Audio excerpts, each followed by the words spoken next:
Gensol engineering limited போன June மாதம் 1000க்கு மேலே ட்ரேட் ஆகிட்டு இருந்த அந்த ஸ்டாக்கோட இன்னைக்கு விலை 327 ரூபா. இவ்வளோ பெரிய ஃபாலோட பின்னணி என்னன்னு பார்த்தா, நிறுவனங்களின் குறைகளை பட்டியலிட்டு கிரெடிட் ரேட்டிங்கை டவுன்கிரேட் செய்து வெளியிட்டுள்ளது ICRA and CARE credit rating agencies. இந்த ஃபாலோட பின்னணியில் என்னெல்லாம் மனநிலை ஏற்படும் அப்படின்னு பார்த்தா, இந்த ஸ்டாக் ஆல்ரெடி வாங்கினவங்க வந்து இதை நான் விற்கணுமா இல்லை ஹோல்ட் பண்ணணுமா, ஏன்னா அவங்க ஆல்ரெடி ஒரு நஷ்டத்தில் இருப்பாங்க. வெளியில இருந்து கவனிக்கிறவங்க இந்த ஸ்டாக்கை, இந்த இவ்வளோ பெரிய ஃபாலாக இருக்கேன், இந்த ஸ்டாக்கை வந்து நான் இப்போ வாங்கினேன்னா நான் நல்ல லாபம் அடைய முடியுமா, இந்த ரெண்டு யோசனையில் இருக்க வாய்ப்பு இருக்கு.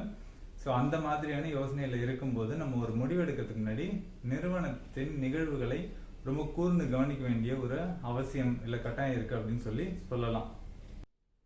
வெளியிடப்பட்டுள்ள குறைகளுக்கு எதிராக நிறுவனம் சார்பாக அளிக்கப்பட்ட உறுதிகள் மற்றும் எடுக்கப்பட்ட நடவடிக்கைகள் பின்வருமாறு.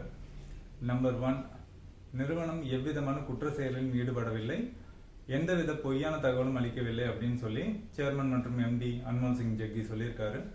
ரெண்டாவதா, நிறுவனத்தின் பங்குகளை வாங்கிக் கொள்வது பற்றி பரிசீலிக்கப்படும் அப்படின்ற ஒரு விஷயமும் சொல்லியிருக்காங்க.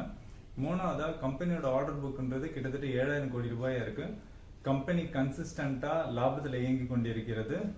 மொதல் 9 மாசத்துல கம்பெனியோட வருவாய்ன்றது கிட்டத்தட்ட 1000 கோடி எட்டியுள்ளது. இயர் ஆன் இயர் க்ரோத் பார்க்கும்போது கிட்டத்தட்ட 40% இருக்கு அப்படின்ற ஒரு விஷயத்தையும் அவர் சொல்லியிருக்காரு. இதெல்லாம் இவங்க அளித்த உறுதிகள். அது இல்லாமல் கம்பெனியோட CFOவை அதிரடியாக மாற்றிருக்காங்க. இது இவங்க எடுத்த நடவடிக்கை அப்படின்னு சொல்லலாம். இதெல்லாம் அந்த கம்பெனியோட நிகழ்வுகள் இன்னைக்கு நிலைமையில.